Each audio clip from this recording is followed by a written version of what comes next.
Most relationships don't end with a dramatic blow up. They end with 1,000 small moments where two people really stop communicating and neither one noticed until it was too late.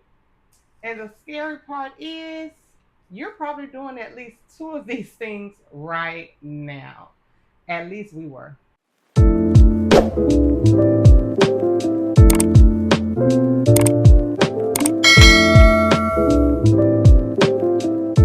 Welcome back to PandJRelationTips. I'm Porshia. And I'm Jermaine, and today we're going in. This is one of the most requested topics, communication. But we're not giving you that surface level stuff. We're talking about the 5 habits that quietly destroy your connection. Habits that feel normal, but actually toxic to your relationship. Whether you're married, dating, or engaged, and probably even single, because you Mhm. need to know how to Yeah, communicate well, right, with others. yeah, This definitely. applies to you. Stay tuned to number 5. You need to hear that.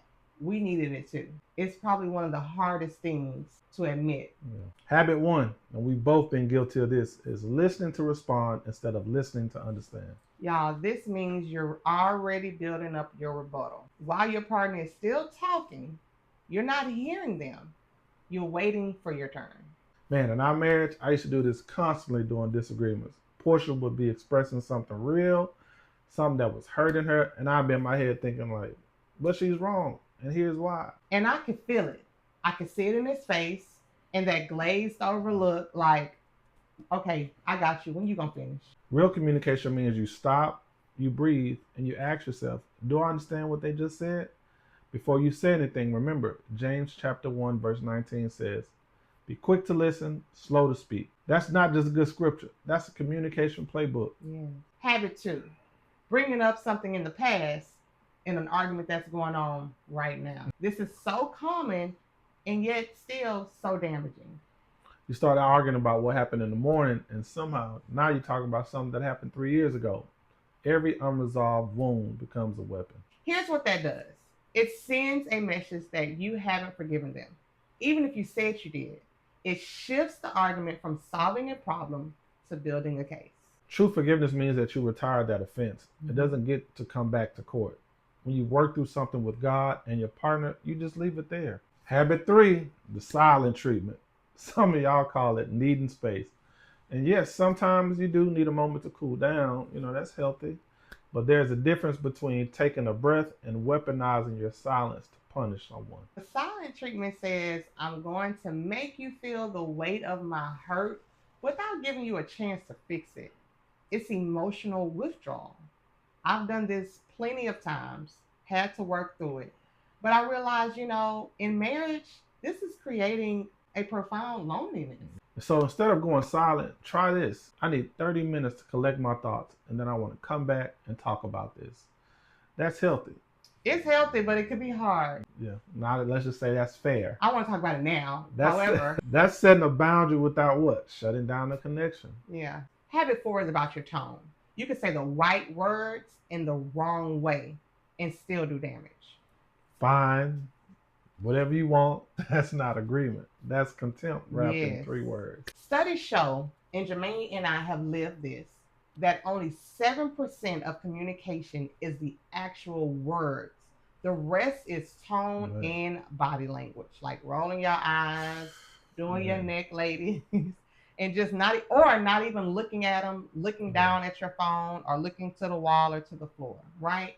You can technically say nothing wrong and still communicate everything wrong. So the big thing is check your tone, Please. especially when you're tired, Yeah. especially when you're frustrated. How you say it matters as much as what you say. And habit 5, here's the big one, avoiding hard conversations altogether.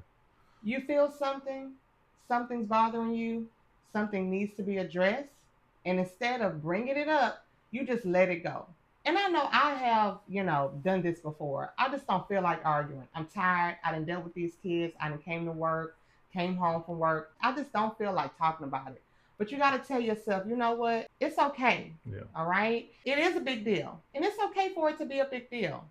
And sweeping it under the rug, you definitely don't want to do that. No, because you know why? That rug gets lumpy. And one day you trip over it and what? Everything comes out. It could be at the most inopportune time and it's all coming out. Years of unaddressed issue exploding in one moment that could have been handled, what, in 5 minutes at any point before. Healthy relationships just really require Yeah. healthy conversations.